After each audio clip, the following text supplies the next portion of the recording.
Krishna, Krishna Krishna, Hare Hare, Hare Rama, Hare Rama, Rama Rama, Hare Hare.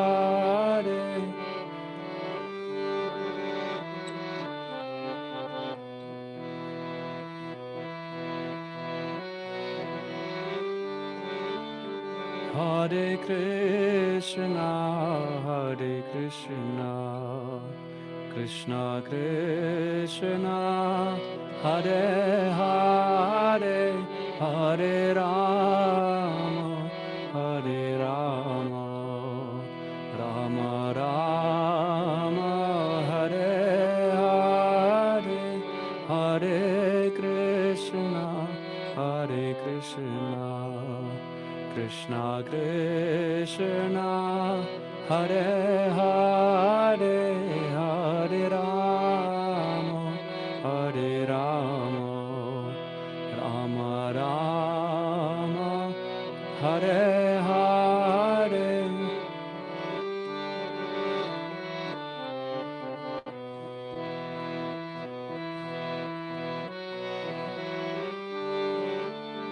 Hare Krishna, Hare Krishna, Krishna Krishna, Hare Hare, Hare Rama, Hare Rama, Rama Rama, Hare Hare, Hare Krishna, Hare Krishna, Krishna Krishna, Hare Hare, Hare Rama, Hare Rama, Rama Rama, Hare Hare.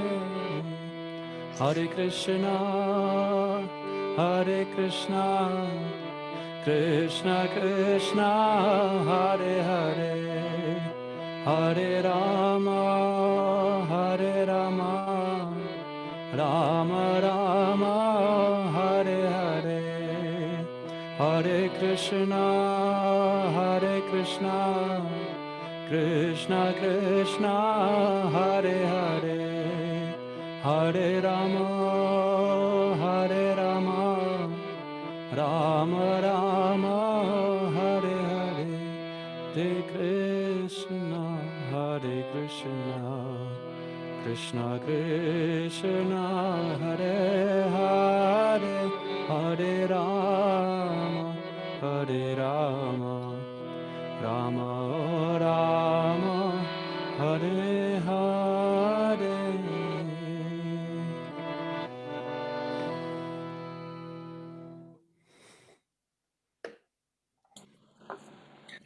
Hare Krishna, everybody. Welcome back to Wisdom Wednesdays. Yes, it's Wednesday night. This is Sham Govinda Das, your friend, your servant from Radha Krishna Temple in central London.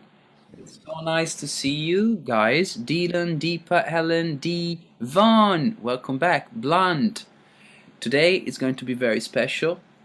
And this is our last session for this wonderful year 2020, and so it's going to be very special, and we are going to make it special. Let's make it interactive. Let's ask questions. Let's bring up any doubts, criticism, anything really. The more we discuss, the more we make it alive, the more we make it real.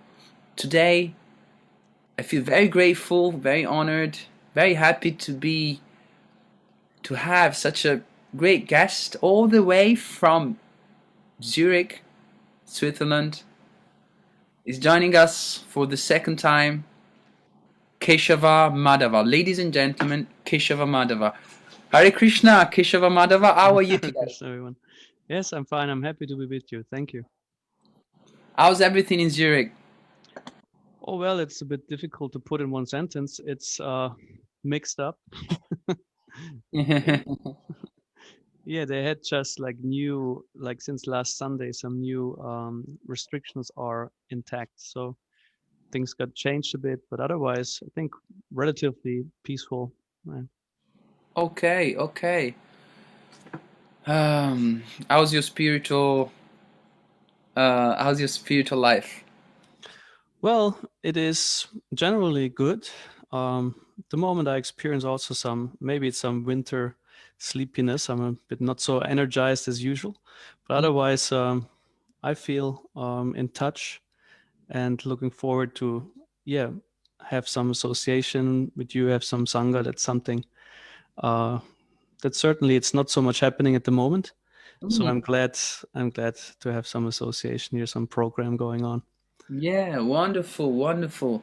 So let's get into it. Be a giver. Be a giver is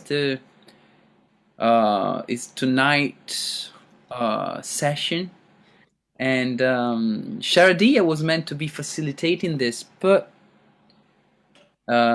she hasn't joined us yet. So I'm just trying my best to cover. And but I guess Keshava Madhava, you can introduce this topic and Mhm. be a giver. What is it all about? So the initial idea came from Sharadia Rasa, actually. She was, before we had some other topic, which was more about like decoding emotions, because before we had a session that was about understanding the mind, also in respect to spiritual practice and how emotions in connection to spiritual practice are actually a very relevant subject matter. But since there's now the whole Christmas time and people get more in a mood of have a festive mood, and it's about buying presents and having family sangha, so to speak. So it was more the impetus from there to speak on this whole attitude of giving and being a giver. So that was the initial thought, and we thought, yeah, to explore that topic a bit, like um, first of all, the attitude of giving, also in our spiritual life, since we, from the background of Krishna consciousness, uh, we have a very strong emphasis actually on giving, and in contrast to being a taker. And we want to explore with the mentalities, the psychology, and go also more into detail, a bit more, how to say, be more many branched when it comes to the concept of giving, not have a simplistic, simply look at giving, but more seeing that there are facets and that there are some dynamics also in giving. Okay, wonderful. Yeah, that's a very nice introduction. Thank you for that. I guess, yeah, we could say that a spiritual life without giving is something abominable or something that would not really work. I mean, I guess across the globe, every tradition, every spiritual practice, or any sane man really knows that happiness comes from giving. Despite this, sometimes we forget it, especially due to probably modern times or modern culture, mainstream culture, and the ego and the selfie culture. We forget it. So, what? How do we give? Where do we start from? Well, I would think a good start would be to look at certain terms we use, particular in the context of the Hare Krishna movement. It might be any other movement. I'm not sure exactly who termed the Hare Krishnas devotees of Krishna. I think it's a general term. You might also refer to someone as a devotee of Shiva, as a devotee of Jesus Christ, as a devotee of Buddha, and whatever. So a devotee is by definition someone who devotes him or herself to a god, to a cause, to a person, to an ideal. And that means you give by serving that god, the ideal, or the person. So, and we have the practice of devotional service, which is in a sense a double bind in terms of giving. Devotedly serving, because service is already giving, and with devotion means giving yourself.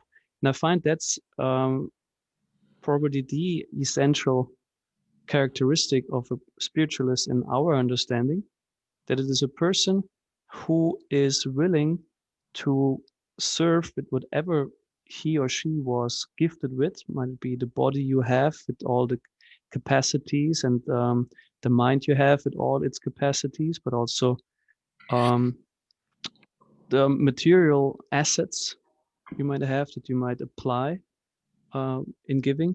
So I think the giving is actually what we want to cultivate most.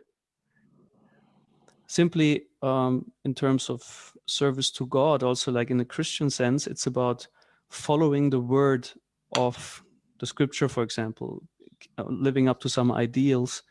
That means you give some significance to them. Then you um, dedicate your efforts, your time, your interactions to try to live up to certain ideals. So, and like in the Bible also it is said, Jesus proposed that I don't know the exact English equivalent because I never read it so much in English, but he practically says giving is more according to the nature of the soul than taking. In German, it's very simple. Geben ist seliger als nehmen. That means to give, it's more in tune with the soul than to take. Yeah, and also as devotees of Krishna, we say, well, our nature is actually to be a servant. And what does a servant do? You know, servant is not, doesn't mean a servant of my own ambitions and needs and wants. It's more like trying to please Krishna, to please the saints and so on, by trying to give yourself according to your capacity in the big plan, so to speak, of God, of Krishna. These are some thoughts. Yeah. Yeah, absolutely. Wonderful. So be a giver. It's easier said than done, I guess. Mm-hmm. As I was mentioning, I think everybody would agree that that we need to give, but really, where do we start from practically, and how to do it in a way that is accord that is in accord to a um, well thought out philosophical scriptural um, conception of bhakti, love of God, for example. Mm-hmm. Well, let's maybe start like everyone who is on this call now made a decision, made a choice to give some of his or her time tonight for being in the Sangha. Also, you chose to give your attention to be part of it, like to receive what has been said, what will be said. And this is, maybe you can look at giving and receiving already. These are two things, it's like one coin, two sides. Giving is incomplete without a receiver. What successfully giving means also there's some recipient of when I give something. Mm. And I think we should also be aware that if we want to be truly a giver, we must also be a receiver. Otherwise, we would contradict our own ideal or principle of giving. Because sometimes people also in the name of spirituality say, oh, I serve, I give, I do, but I don't. No. If someone does something for me or wants to give me something, I will not accept. I'm maybe not deserving and whatever. That would be a philosophical, actually, contradiction.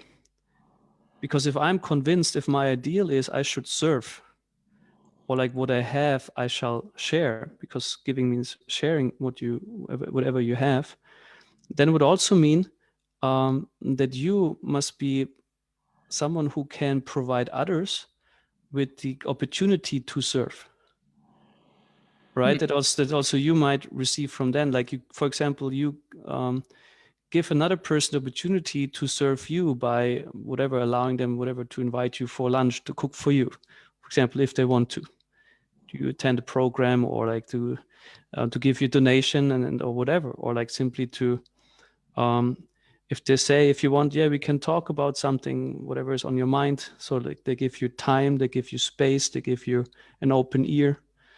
So I think this is important. Giving and receiving goes together also in a philosophical sense. Interesting. And Vani is asking, does it not depend on the energy of the person who's giving? If you could kindly specify the question a bit more, what do you have in mind? Does it depend on the energy of the person in terms of giving? Maybe you could rephrase it a bit, maybe with something that you think of when you ask that question. Okay, so to give you some context, in the Patanjali Sutras, or the limbs, they have, I get a bit confused, but I think it's asteya, which is the non-receiving of gifts. And they say it's because if you receive gifts, you're also receiving that person's energy.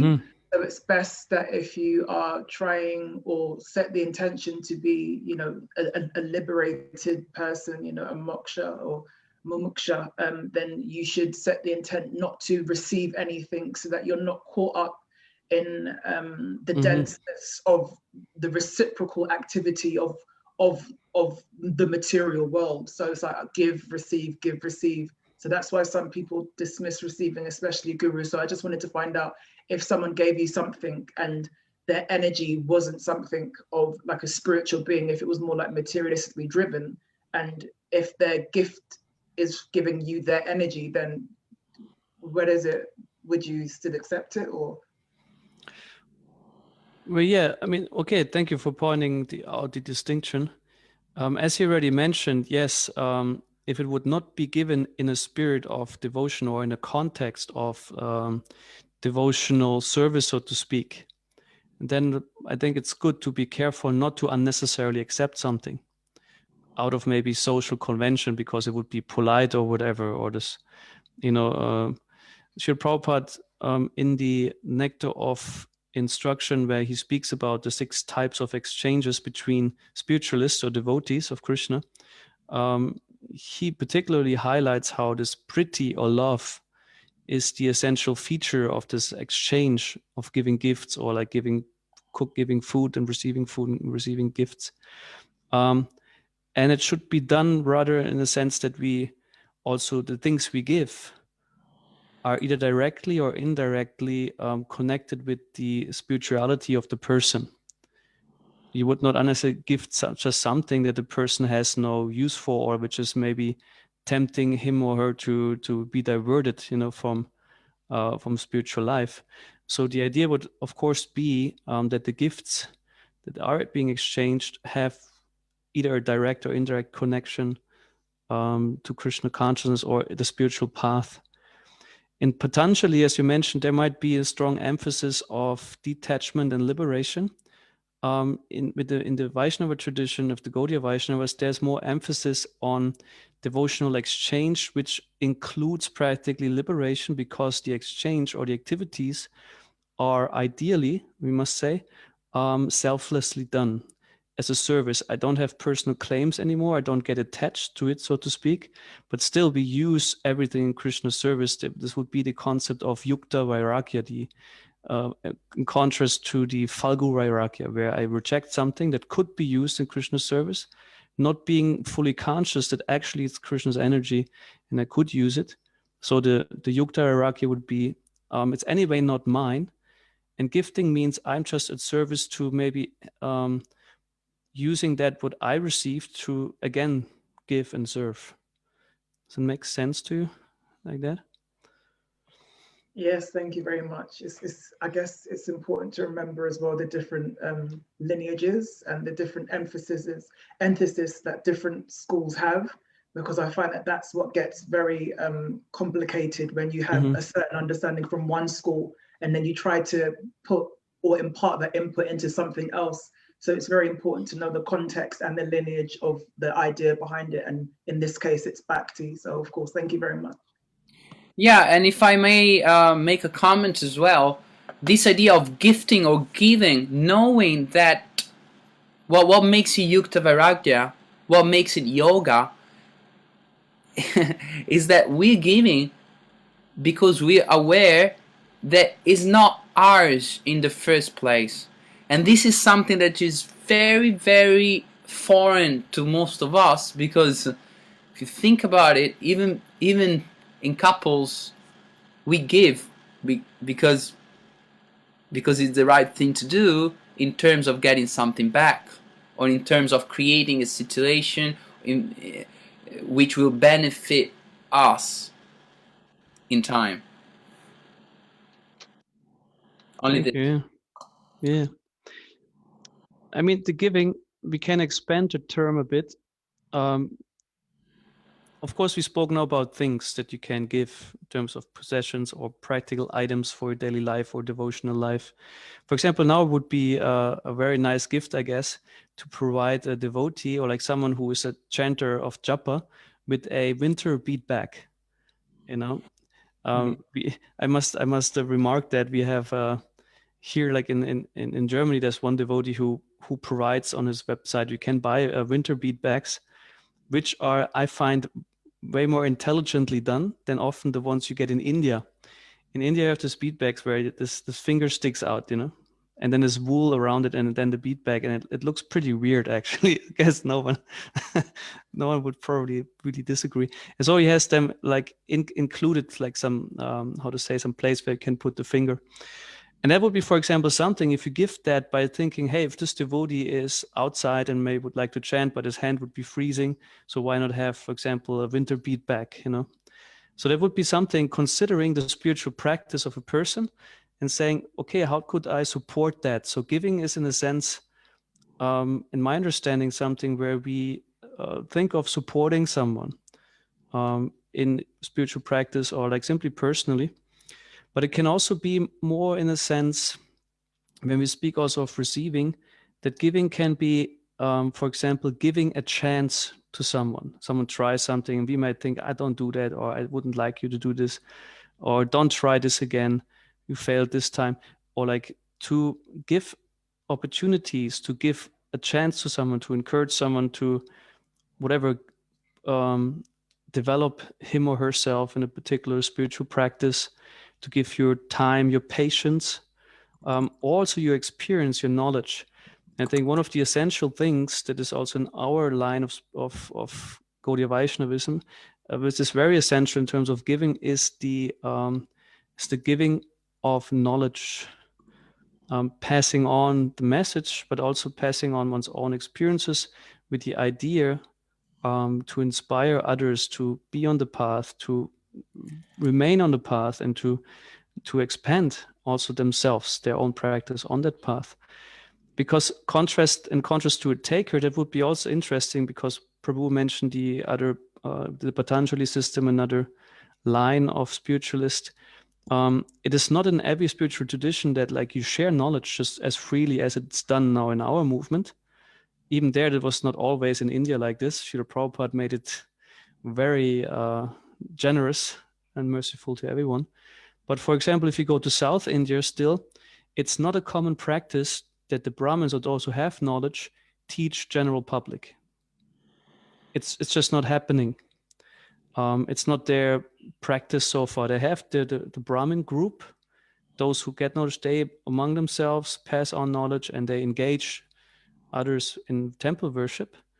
And therefore also on one side, they have also an issue with succession, that there are not so many people who can pick up on the services they need to provide.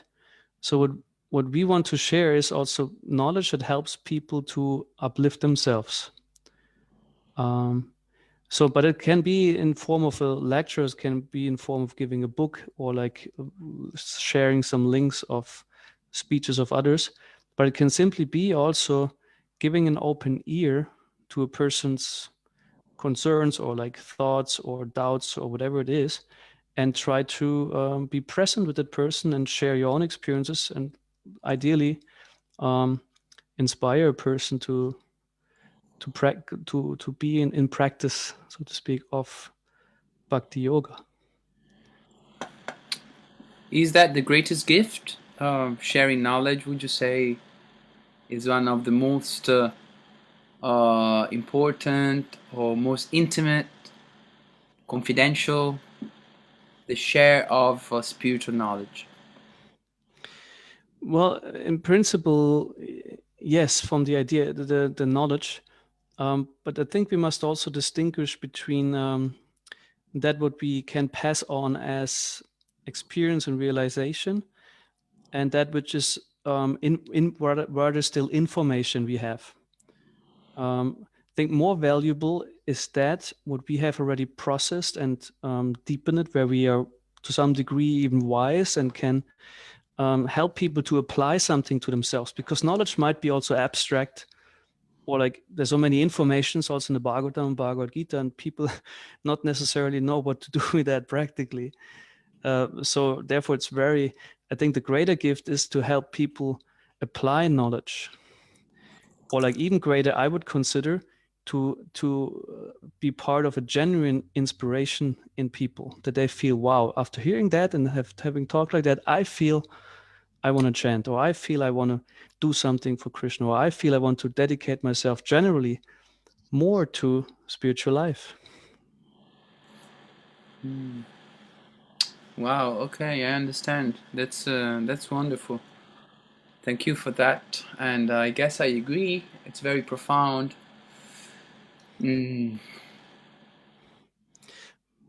Perhaps I can add to that with some, because one big part, like I think, I don't know if it's happening in London right now, but you also have these programs, you give prasadam to those in need, or you have these prasadam programs. Also know from some devotees in Hungary, they Ananda Chaitanya Prabhu, I assume he had been in London.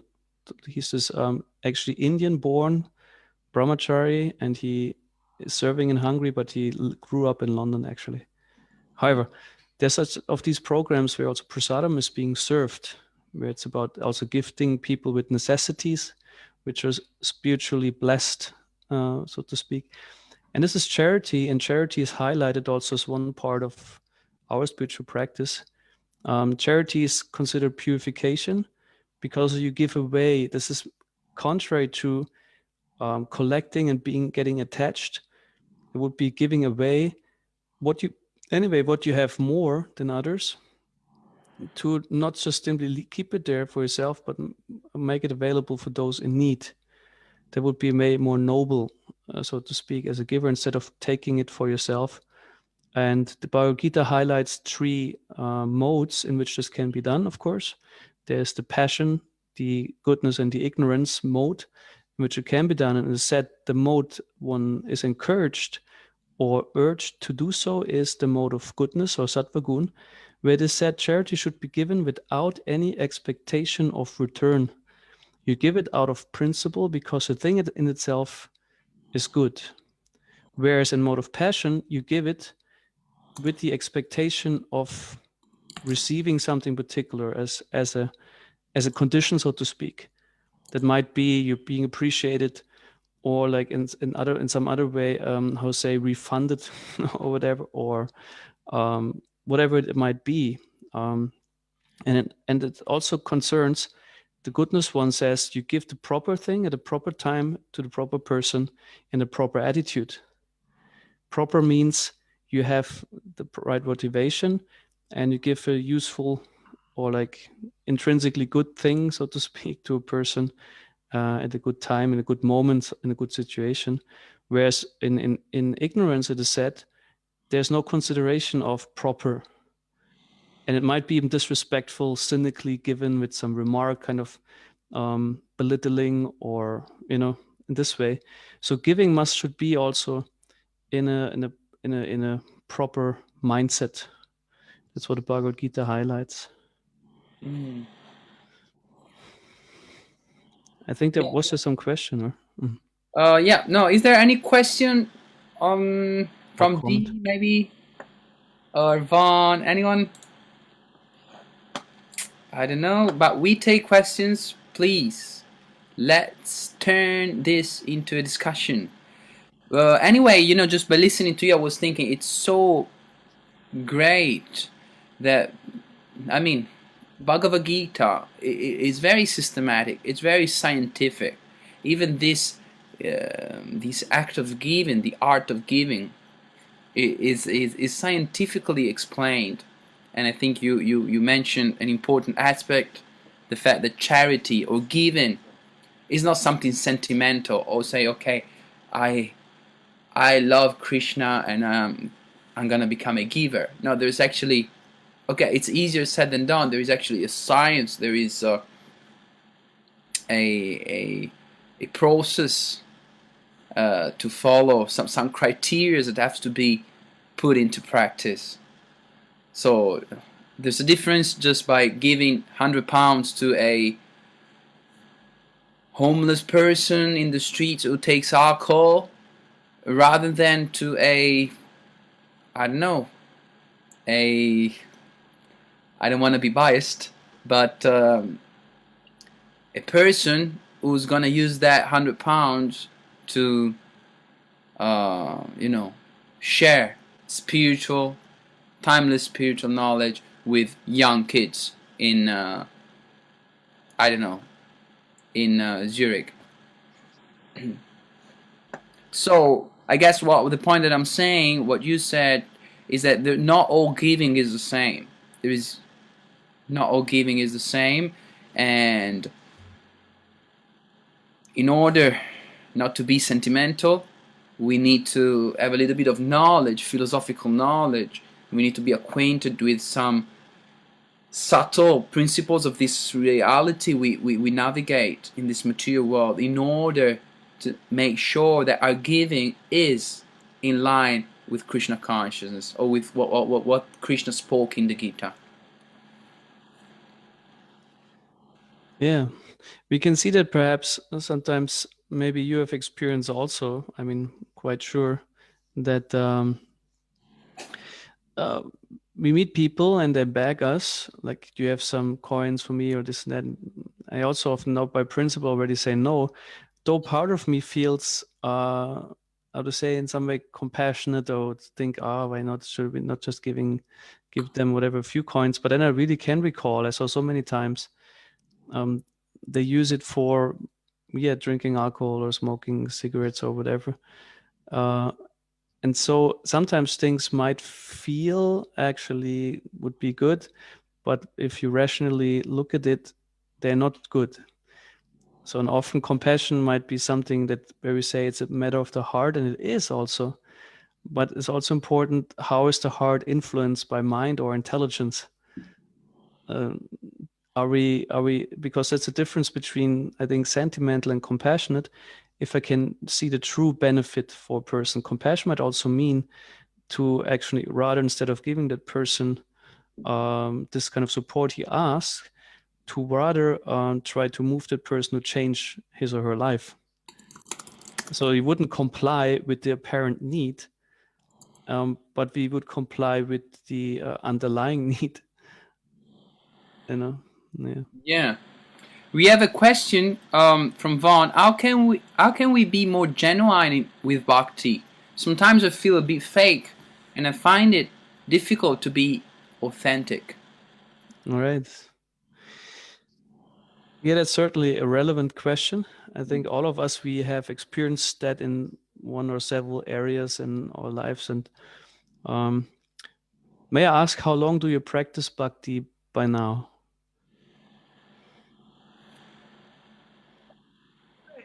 In what way? Like, do you mean in a devotional way, or how long have I been interested in this? I mean, on and off for quite a while now. Maybe it's because it's on and off that it's a bit inconsistent. But every day I do my japa and my meditation. But in regards to it being specifically bhakti, I would say I got into it more for more for like like the last year. But I've always done stuff. It wasn't so much focus on Ishvara before. It was in a different way. All right. So I understand, yeah, like the spirit, so to say, of bhakti is like accompanying you since a longer time in your life, like throughout your life. And Yeah. and the particular, but how to say, tradition of bhakti that we speak of here, it's part of your life since a few years with on and off kind of connection. Well, I think there are a few approaches that can be taken to that. My approach mainly is through philosophical understanding in the first place. For me, because I'm a bit more the type, if I understand something, I feel more enthused and inspired to act on it. Whereas others might feel if like function on the level, if it feels right for me, if I can tune in and then I can better do it. You know, even if I don't have so much knowledge or whatever, there might be different factors. Or if the relationship between those spiritualists and me works well, then I feel more genuine to do things.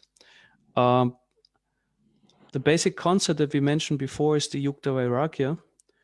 And my experience is the more I absorb in the information, so to speak, the Shastra gives, that actually Krishna is the owner of everything that exists, like all the energies emanate from him. I also myself am an emanation of Krishna, a little small particle.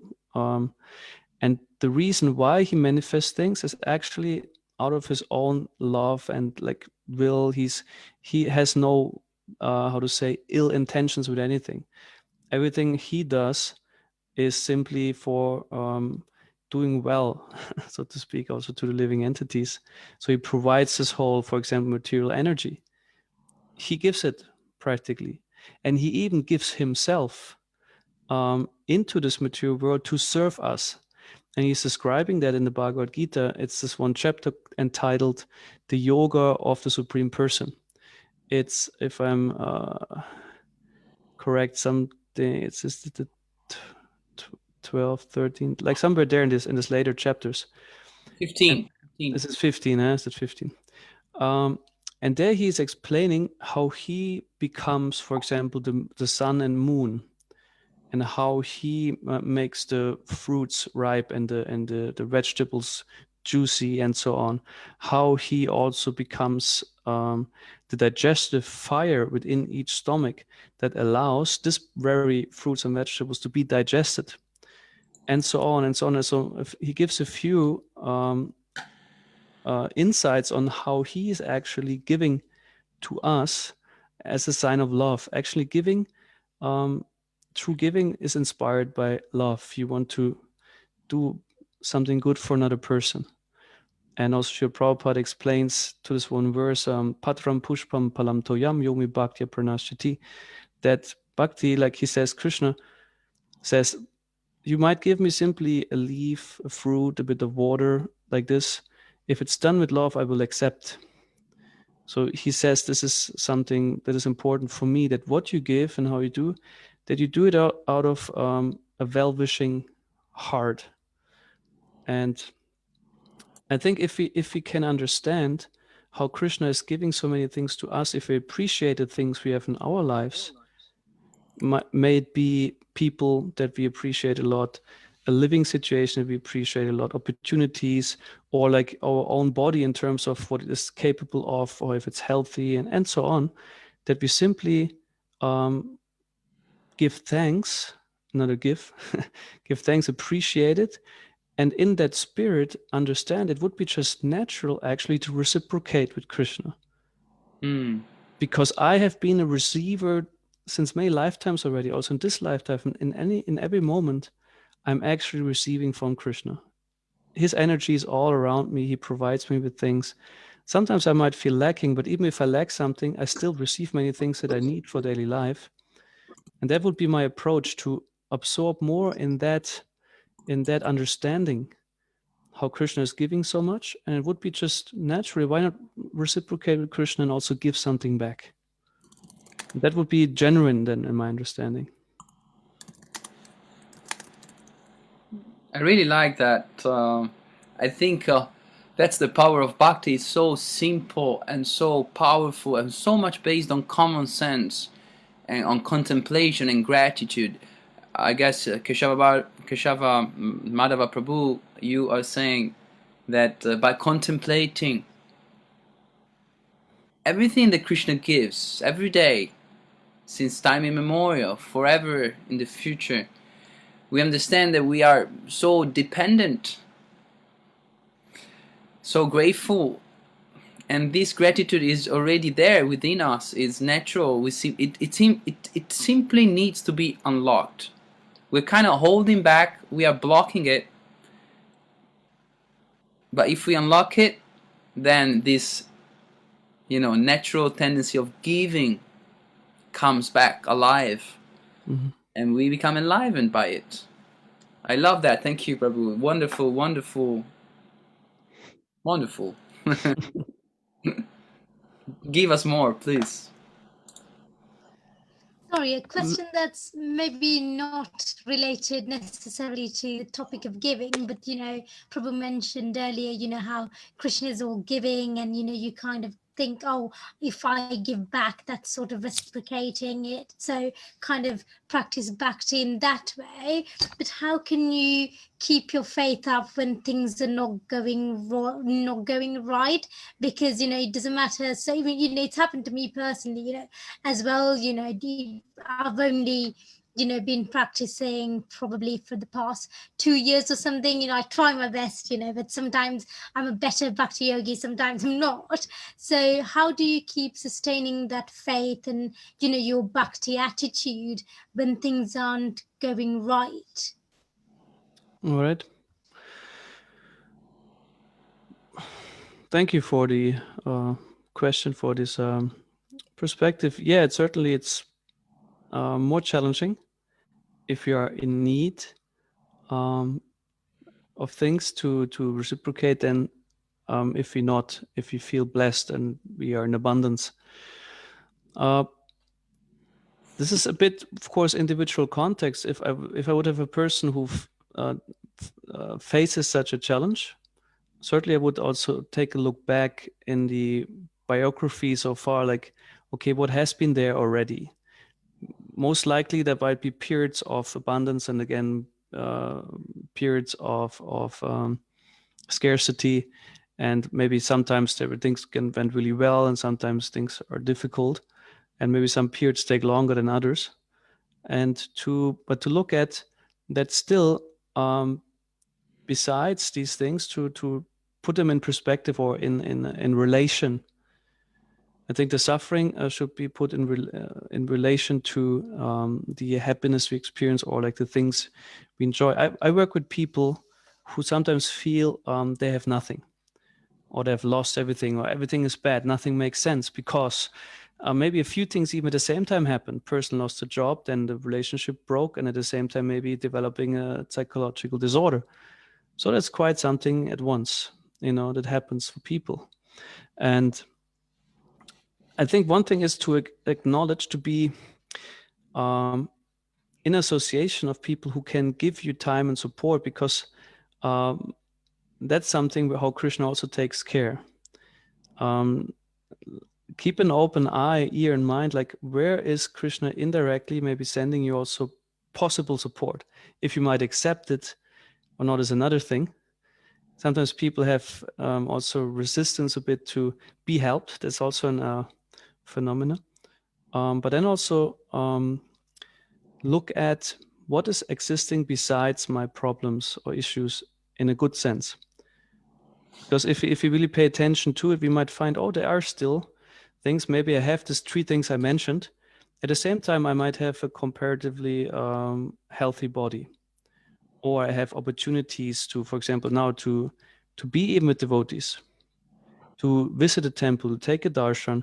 You have a beatback, you know how to chant, or you know how to do a kirtan, or you have been blessed with so many opportunities that might be it might in the moment not look so valuable to you. But to reconsider again, okay, what is still there, instead of, oh, what is not there, what is missing.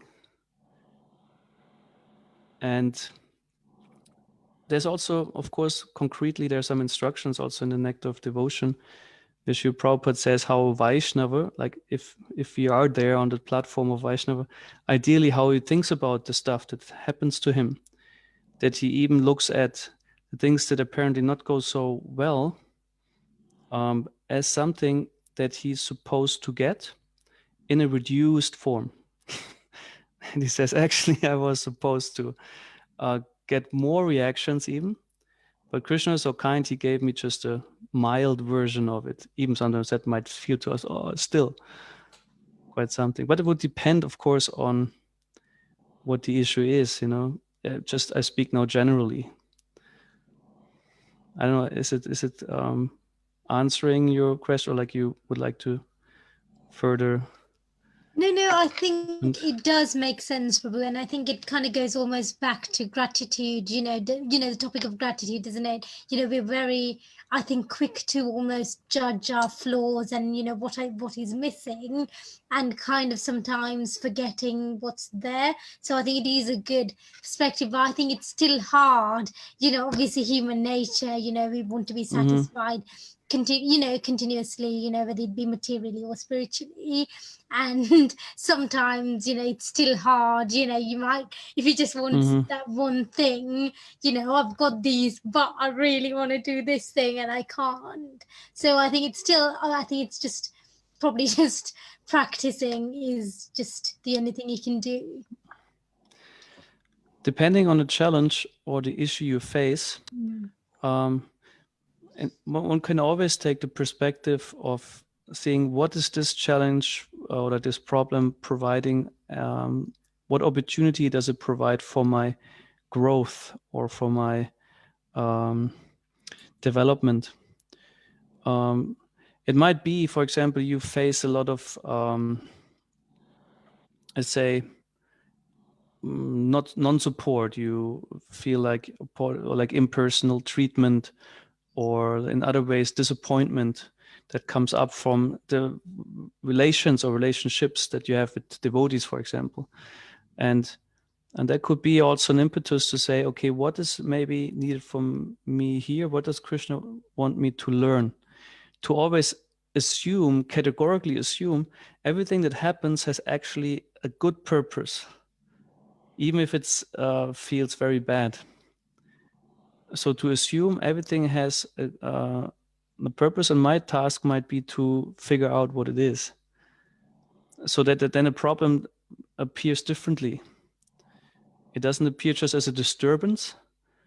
It appears as a challenge that might help me grow. No, thank you so much. And maybe we can connect that to another form of giving. Maybe this related, I don't know. The forgiving, because I was thinking of it. It's in the word. We forgive something, or and also give up. So it's also forms of giving. For example, it could be I give up expectations. If I sense repeatedly, I actually hope for, I might phrase it like, or I wish for, but maybe I simply expected and demanded a certain person finally behaves like this or does like this and so on, but somehow or other he or she just doesn't. And it's so frustrating and might be very painful, because I'm being left with so much disappointment and frustration. So that could be a challenge to reconsider the expectations one has. Do I want to hold on to an expectation, or do I want to give it up, or at least adjust it? If I see, for example, a person somehow or other might not be able or willing to comply to the expectation, then I can be responsible and say, in order to protect myself from further frustration and hurt, I stop expecting that. Could be one thing. Does it resonate with you? Yes, I do have very high expectations of myself and others. I think particularly when I changed jobs first, I literally had to change jobs because I had such high expectations, and I realized the people there were never going to give me those high expectations or the quality of work, and I genuinely left the job, as in changed teams, because it was just getting to the point that it was getting me down, and I was getting very frustrated and irritated. So I thought, I'm never going to change these people, and it's their way, they work like that for 20 odd years, so I'm not going to change it. So best course of action was to give up, or kind of move away, which I did. And I am much happier in the current team, which is living up to my expectations. All right. Oh yeah, then of course it's a fortunate turn of events. Yeah, it might be. Okay, also expectation itself are not bad. Of course, we might feel like, okay, then I need to change my environment. Maybe where my expectations can be met more. There's a saying, expectations are premeditated resentments. It means that the higher or stronger my expectations are, the more I tend to be, in the long run, resentful to those who do not meet the expectations. And it might be even myself. I might resent myself ultimately because I don't live up to my expectations. And then I might be in a position where I have to choose to either stay resentful, or that we can, with the giving, forgive myself. That means giving myself space, giving myself some more, I don't find the English words for that. Being supportive of myself, or like to let go of toxic feelings toward myself, to give it up. And then to say, well, I grant myself the freedom to not having to aim as high as I think I should. All right. Thank you for that input. Yeah, I think it's very relevant.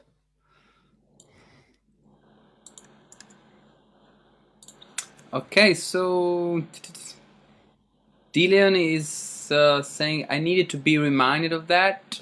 Thanks. I think Dillian refers to the forgiving.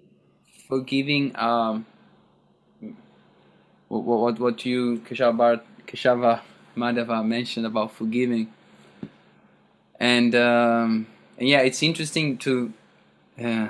I never noticed this, but forgiving. So the word giving, the concept of giving, is inherent to the word forgiving.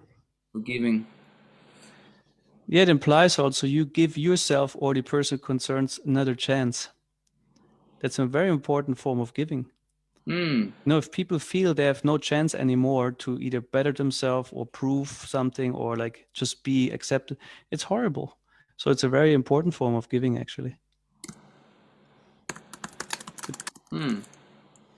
Of course, it depends, we must say, maybe a bit on what's, I think in the first place, more of, let's say, smaller issues. There might be very severe issues that are way more difficult to forgive, but I talk more about the, let's say, comparatively trivial stuff. Someone said something mean once, okay, I can't let go of it, or someone didn't support me when I wanted it. So that's these kind of things,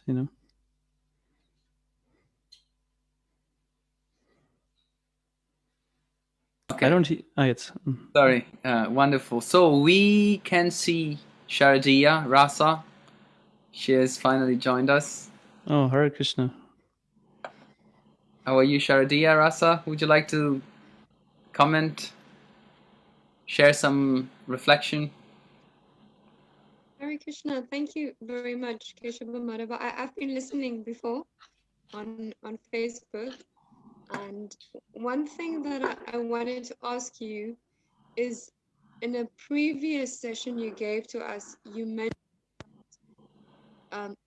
we can only see from others what we first give to ourselves.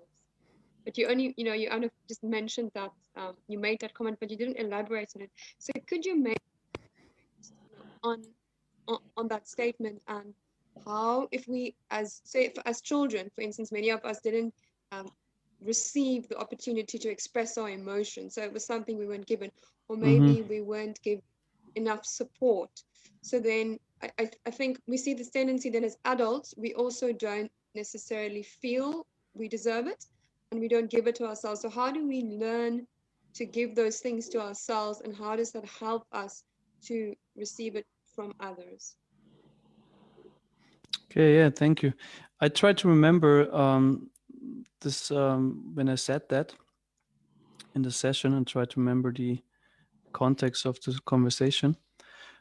What comes to my mind is I also just now work with a client or patient where it was about self-respect and also in generally feeling value or meaning. And this person felt, anyway, I'm worthless, I don't deserve anything, and everything is pointless. So of course in a relationship with someone, he had hard time or has hard time to be genuinely interested in the other person.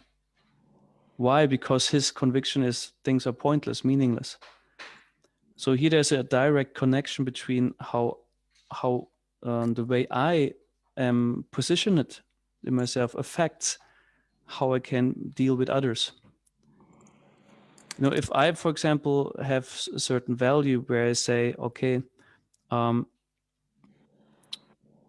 what I think and say, what I think and feel matters, and it's naturally how to say, my right or need to express that. So if I give value to what's going on inside of me and say, okay, I'm willing to express it, I can also be there for another person to properly listen and give a space where this person can express and this person feels I'm interested. Not like a fake, okay, yeah, we talk, so I sit there so you can talk and I let it happen to me, like this. So is this maybe answering or giving you what you were looking for in terms of this kind of dynamic?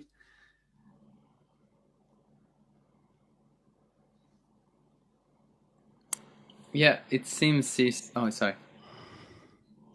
Yes, thank you. Could you elaborate though on the process which we can follow, to give the ourselves? Because I see it's such a common trend that people express. For instance, they have a need for respect, and they express it again and again, but then you realize it's because they haven't actually developed the capacity to respect themselves. So what is that process through which we can take ourselves to give what we feel others is not giving us? I made the experience in 2005.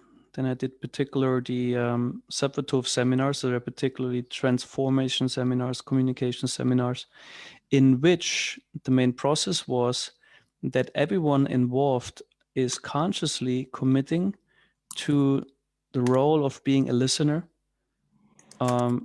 for another person. So this process that you mentioned, what we need is, it's something that can only work congregationally, means involving at least two people. We need another person as a reference point, how we might call it, but as someone who's being in touch with us and who can we get in touch with to understand us also better. Because for ourselves, we might not just figure it out by ourselves and do it. It's an interactive process. So a suggestion could be that people who know each other, like a group, a congregation, that they say, okay, let's commit to have a meeting, a gathering where we connect or commit to certain, let's say, rules of confidentiality, for example, saying today we meet and the idea is to share about stuff that move you, that have some emotional value for you, but things that might also be maybe for you a bit, whatever, sensitive. So it's important that it's treated confidentially and respectfully, that we say there's a space where people can express themselves and share what's on their mind. As Srila Prabhupada highlights to the fifth verse in the nectar of, or it's the fourth verse, in the nectar of instruction, where it is about this dadati pratikrinati, if I remember correctly, this revealing one's mind and also being in this exchange with devotees. And he highlights the principle of reciprocation.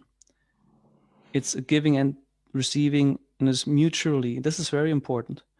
So if you learn to be there for another person, even if you don't feel like it, even it might be like dry swimming, you feel you're not in water, but you try to swim, So then to be there and say, okay, now I listen to you. You share, I commit to be present, and ideally I reflect back whatever I understand from you to make you feel heard and understood. And then also you switch roles. So to be in a conscious communication with one another where you say, let's create meaningful conversation here. But the framework must be confidentiality and respect. And the commitment to really that this can happen. So and even besides whether you feel like it or not, it's like to leave it aside whether you feel like it, but more like giving it, so to say, a chance to dive into this process, and this way learn to also even acknowledge and recognize what actually is going on for me. Often we're not really so aware. We feel something is going on. It's kind of like a cocktail perhaps of emotions and thoughts, and everything is really mixed up.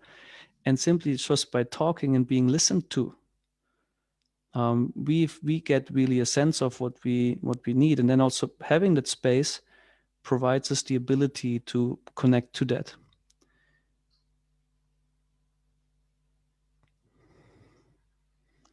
You want to comment on that? Thank you. Thank you very much. That was a very helpful answer. And what I appreciate about it, I think, is that you highlighted that we need to start to give these things to ourselves first.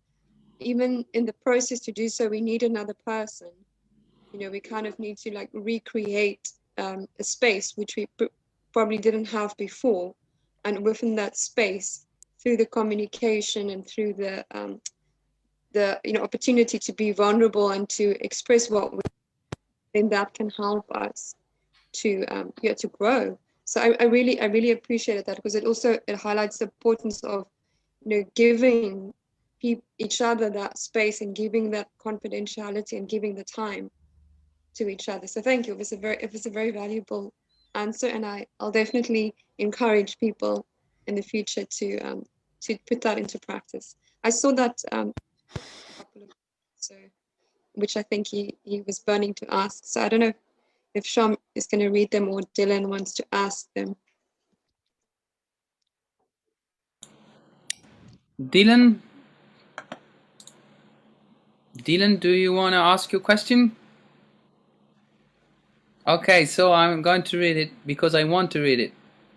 The question was, how you forgive someone when you know they have used you?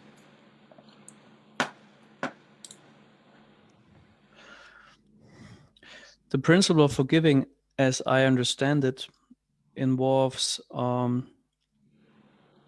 mainly the activity of letting go of the toxic emotions that go along with it. That might be resentment, might be even hate, or whatever toxic feelings can be there. At the same time, the thing itself doesn't become good.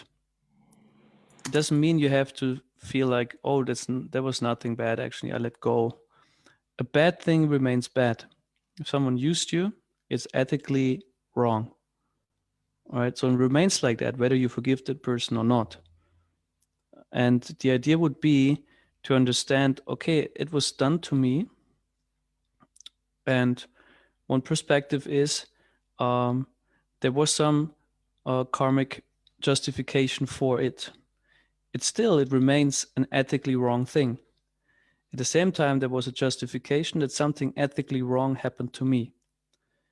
I could consider, how did I allow this to happen? Some people feel very challenged by that. It sounds to them like it's your fault. I consciously don't want to go into, pointing a finger saying it's your fault. Why I'm saying this is to make a possibility, or like to create a possibility that you can become aware of how you have been a co-creator of that situation. Because that's what we do. We make choices. They might be conscious, subconscious. Sometimes we might be in a role where we are victimized. It's happening. Sometimes we know something is not good for us, or a person is good for us, but we still somehow continue to allow certain dynamics to happen. Maybe we even consciously close our eyes. can be anything, to be willing to look at yourself constructively. And if I can see, actually, I allowed this person to use myself, for example, by not setting boundaries when I actually felt here it's enough, or here the reciprocation is missing.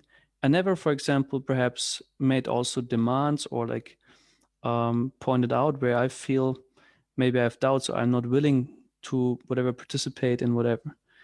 So that would be something important to look at, because if we do that, if we own also our choices and also allow the idea of that these things had been justified karmically, then we can also come to a point of forgiving that person. Because often not being able to forgive might often be we don't have the consciousness that we have something to do with it. We often feel it's another person's thing and he or she did something very bad, and I take myself more or less out of the equation. So therefore I hold on as long as this person doesn't either get punished or like dies or whatever. As long as that I cannot forgive, but that's illusion. Because it will not happen. There's even people get punished. Let's say an offender, something criminal happened, this person goes to prison, doesn't mean that I feel forgiving. It's more like if I can acknowledge also something happened to me, it has a reason, I take responsibility for my part, and then it would be a choice. I don't say it's easy always. I myself have my challenges when it comes to my family, or I didn't grow up in a, how to say, most auspicious family environment. So I also have my challenge, or still have, to really practice this forgiveness. But I'm sharing with you how I understand it and also try myself to apply that. So the more I get into the acknowledgement, the more I can also allow myself to let go of maybe the expectation of that I'm acknowledged in being right, you know, or I simply let go of the disadvantage or like the grudge about the disadvantage I had from whatever a person does. I don't know, is this helping you, this response?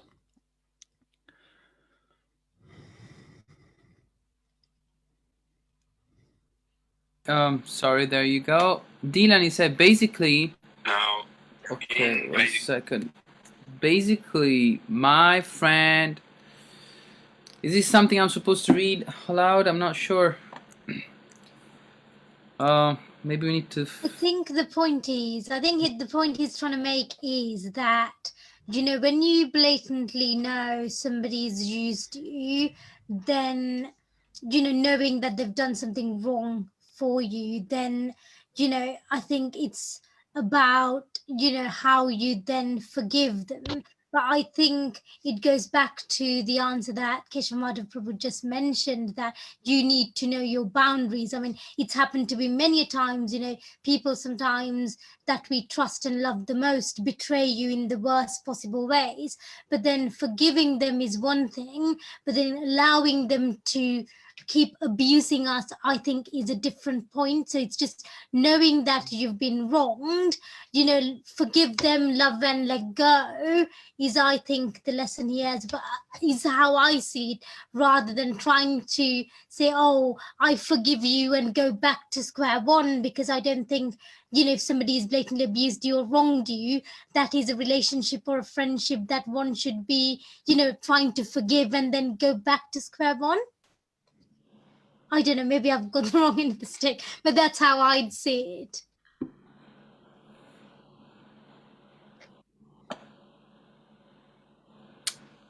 Prabhu, you want to reflect on that? Or I think it was a wonderful point, and I agree on that vision. Keshava Madhava, you still? Me? Uh-huh. Because it seemed to me that Dee had more insight into the comment in the chat and therefore could relate to what Prabhu was sharing more in detail than I did.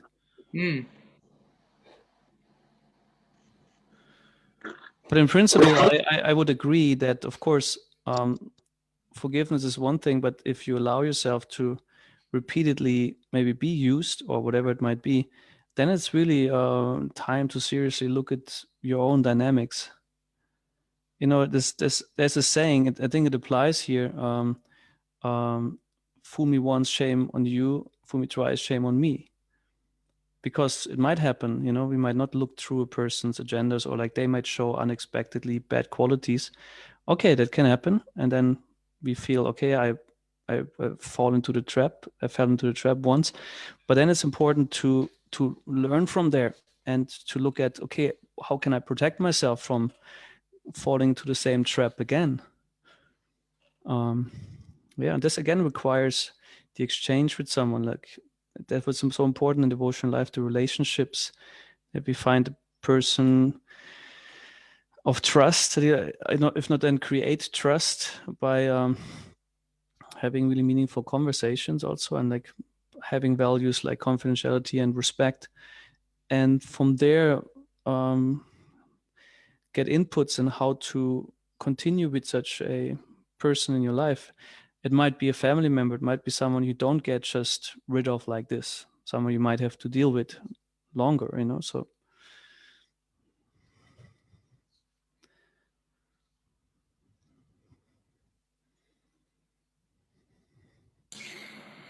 Yes, I think that answers. Yeah, Dylan is saying hopefully, and thank you. Just a reflection from my side. I recently found myself in the midst of some emotional storms between people, and relationships are. I think you mentioned that healthy relationships need to be based on healthy communication. Healthy communication is not easy because, as you're saying, it implies that you sit down, you take the time, and you commit to listen to someone. The other person does the same, and there is listening, and there is opening up, revealing one's mind. You were quoting that verse. I think it's 4th mantra or 5th mantra or 3rd mantra of the Nectar of Instruction. Revealing one mind is confidentially, and inquiring confidentially. And this is something that is not easy, that we are not willing to do so much. And I guess this is why Prabhupada mentions that we are impersonal. We actually are impersonal. We have these impersonal tendencies because yeah, we are afraid of being hurt. That's impersonalism is sometimes looked at, oh, it's a demonic tendency, like it has to be kind of wiped out, and it's in a sense true. But let's also look what is often behind that, you know. Prabhupada points it also clearly out in the 4th chapter of the Bhagavad Gita, when Krishna highlights how many persons became liberated through transcendental knowledge of him. In the purport, he points out like 3 challenges every practitioner has to face. And one is the fear of a person's spiritual identity, and then also the concept of void and so on. So practically it's all based on fear. You know, we have fears. Why is someone not opening up and sharing? Not necessarily because this person is hateful and cold, maybe, but even behind it might be the person simply afraid, or like has lost faith in relationships and feels, no, I don't go there. Better I'm impersonal cold than being personal and in hurt. So therefore it's so important to learn to treat people with sensitivity, with confidentiality, with respect, to create trust, to say, okay, I'm willing to listen to you. And it's not about whether I agree or you're right or wrong. It's about simply we having a space where I serve you by giving you space and listen to you, so that you can also express yourself and understand yourself better, or like get something off your mind and heart. And I'm willing to facilitate that. So, and it simply requires practice, like everything else requires practice. There's no need for expecting that you do it perfectly and that everyone is just totally happy at once. There will be certainly happiness if you sincerely try it, even if it doesn't, if it's not performed so professionally. But that is the key, to allow yourself, or like to again put some faith in the relationships and the exchange, to trust another person enough that you feel, okay, I can open up a bit, or like I take the risk of sharing something, with this person and see. So because this creates closeness. This is what happens if people just keep everything to themselves. They become also distant to another, and then people feel, oh, we don't have anything to say anymore to each other, or we don't feel connected. Yeah, why? Because you don't connect. That's simply it. And yeah, it requires that we are willing to overcome fears and to apply, but important are the values of confidentiality, respect, and sensitivity.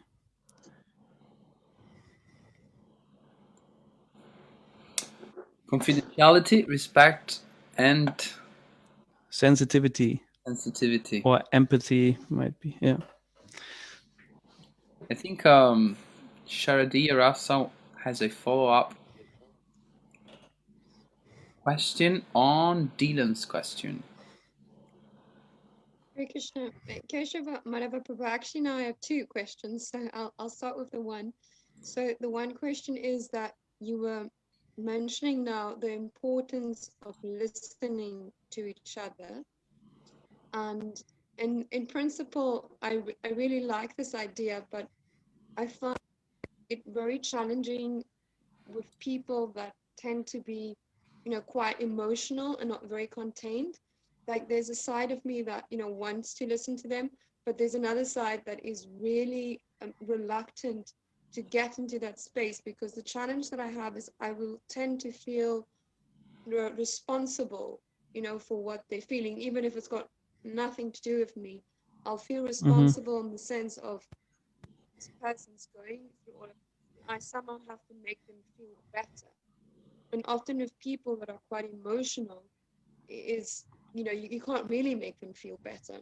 So how do we overcome that fear, of giving people that space if we find them overwhelming? To, if you overcome that fear and you give them that space, how do you, for yourself understand that you don't have to take on what they're feeling? How do you operate those dynamics? Because I think as a therapist, you probably have, insight in how to deal with that wisely. What you're describing is probably the challenge in this process for many people when they try to apply it, that they have they find themselves in a situation where they feel, oh, now it's on me to do something about it, or it's now I provided a space, now I'm responsible to do something. So that's very often like that. It's a kind of a reflex we have. And first of all, I would suggest, if you want to practice that modest listening, ideally not with such person.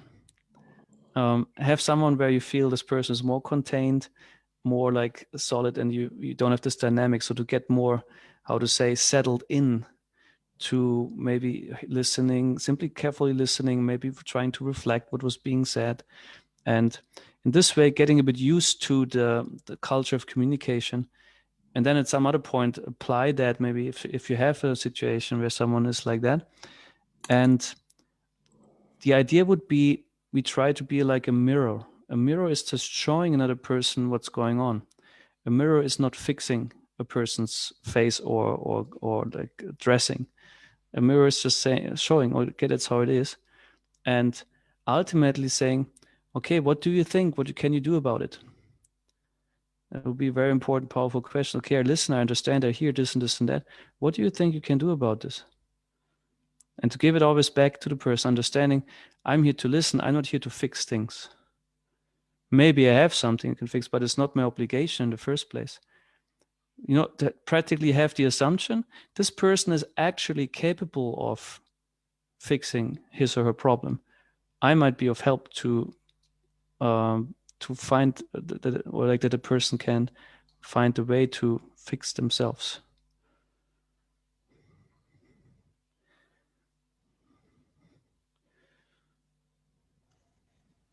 So may I ask, is that tendency of us to feel like responsible for what others are feeling, we need to fix it, is that kind of, a subtle version of also, of a subtle manifestation of thinking that we are in control and we are kind of, the supreme?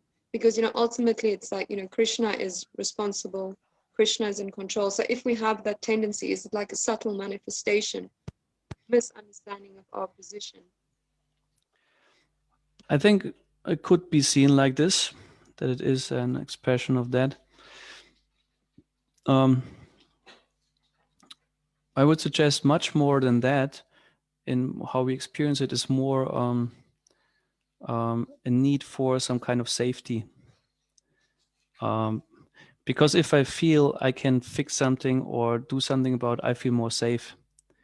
Control is, or like trying to control something is most likely, I mean, when I work with people, it's almost never, at least on the surface, about being great and having the feeling it's kind of this kind of godlike narcissistic idea, everything is under my control.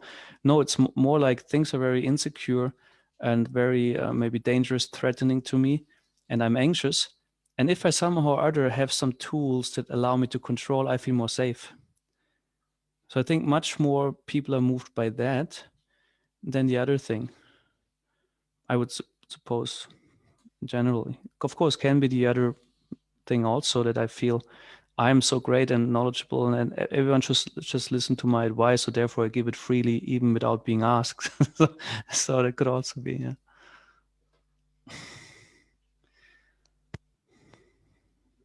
Thank you, Prabhu. A very insightful answer again. Just one last question. I mean, I have multiple questions on this topic, but one last question which tied in with what Dylan was asking, and saying, he was expressing about the situation where he was trying to help a friend and then the friend wasn't actually appreciating what he had given and wanted more. So my question is that we see in all traditions we have saints, and we see in saints this ability to give unconditionally, and to do so regardless. Like we have the classical example of Jesus Christ being crucified and then just praying for the people's forgiveness, saying like they don't understand what they do, so please forgive. And then in our tradition, Haridas Thakur being beaten, and then when the people were beating him, telling him that you're causing us anxiety because we cannot kill you, then he just compassion towards them.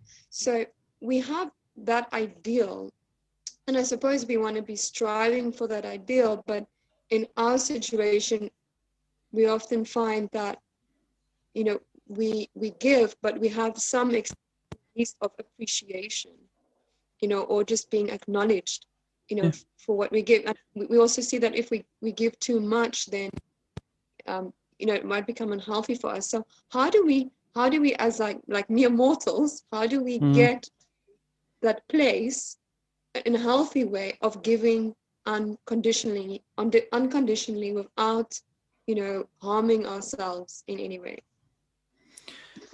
I mean, two things come to my mind. One thing is start where you are at, be where you are at, and in time you will come to where you want to be at. That would be one thing. We can elaborate on that more. And the other thing would be also recognize when there's no need to give.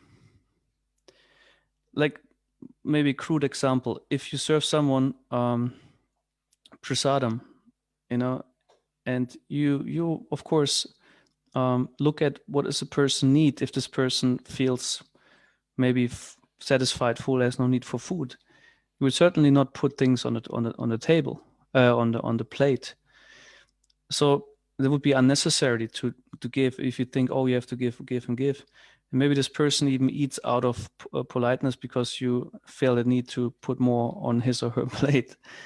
So sometimes it might also be important to look at, is it really necessary for me now to give something, either in terms of efforts, or would it be rather good to now give it back to the person, saying, okay, you take care of this now, or I trust you that you can handle that. To delegate things. There was also one thought that came to my mind. To not, to be not, how to say, boundless. Sometimes people tend to, in the name of giving, lose themselves. And ultimately then they might give up even on something, give up on giving, because they feel, oh no, that's not healthy for me. So giving is also, I guess, a matter of, is something that should be proportionate. Sometimes when we try to be ideal or like idealistic, there's maybe also tendency to lose the sense of proportion.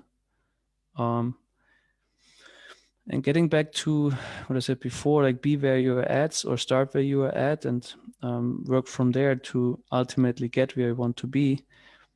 I like to say we are conditioned souls. So therefore for us, things are usually conditioned, and to do something unconditioned is very difficult. And it's okay if your forgiveness or your compassion has conditions, because that's where you are at. If you feel, okay, I want to be maybe appreciated for how I am caring, supportive, and maybe compassionate or forgiving, it's okay. You can be aware of it, saying, yeah, I mean, it's not the ideal. Still at the moment, somehow or other, that's where I'm at. Or like, I can easier forgive if a person recognizes or admits to have made mistakes or done something wrong.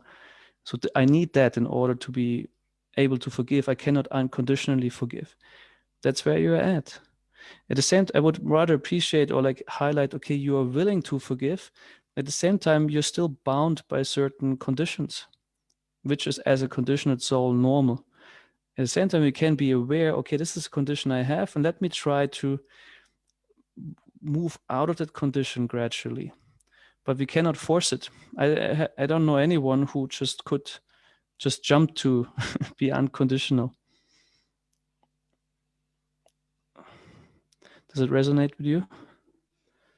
Hare Krishna, yes, Prabhu. I appreciated your answer very much, and I think what I really heard was the importance of being honest with ourselves where we are, expressing, that to others. And it seems that in that honesty, we also then able to go forward.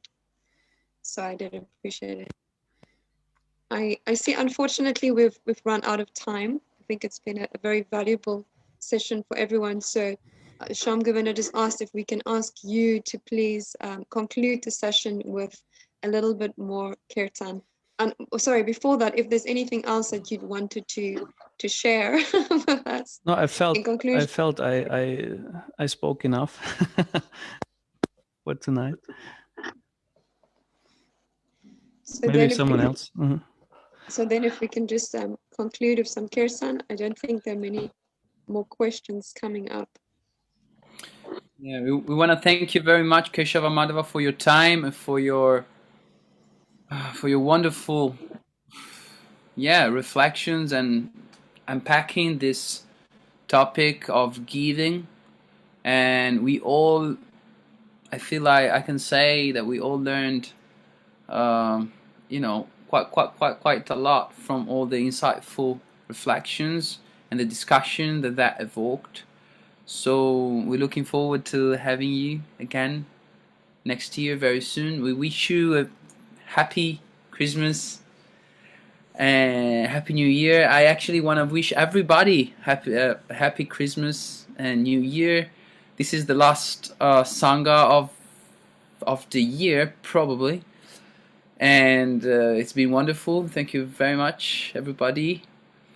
And so now we can just have a little kirtan, maybe 4 to 5 minutes, and tune into kirtan all together one more time for this 2020. Hare Krishna. Thank you very much, Prabhu. Likewise to you. I send you all my best wishes, and I'm grateful to be invited to the Sangha, that I can share whatever I have to share. And I'm happily of service whenever you feel like you would like me to be. Thank you. Thank you very much. I'm very grateful.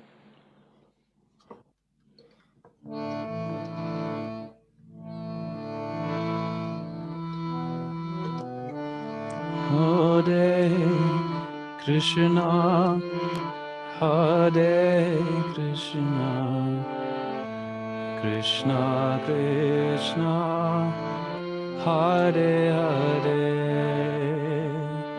Hare Rama, Hare Rama, Rama Rama, Hare Hare,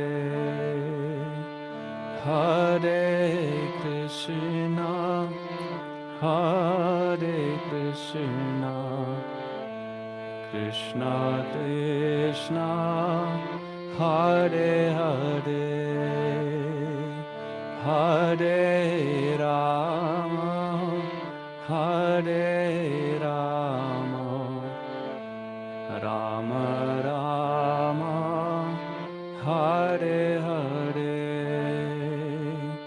Hare Krishna, Hare Krishna, Krishna Krishna, Hare Hare, Hare Rama, Hare Rama, Rama Rama, Hare Hare, Hare Krishna, Hare Krishna, Krishna Krishna, Hare Hare, Hare Rama, Hare Rama, Rama Rama, Hare Hare, Hare Krishna, Hare Krishna, Krishna Krishna, Hare Hare, Hare Rama, Hare Rama, Rama Rama, Hare Hare, Hare Krishna, Hare Krishna, Krishna Krishna, Hare Hare, Hare Rama, Hare Rama, Rama Rama, Hare Hare, Hare Krishna, Hare Krishna, Krishna Krishna, Hare Hare, Hare Rama, Hare Rama, Rama Rama, Hare Hare.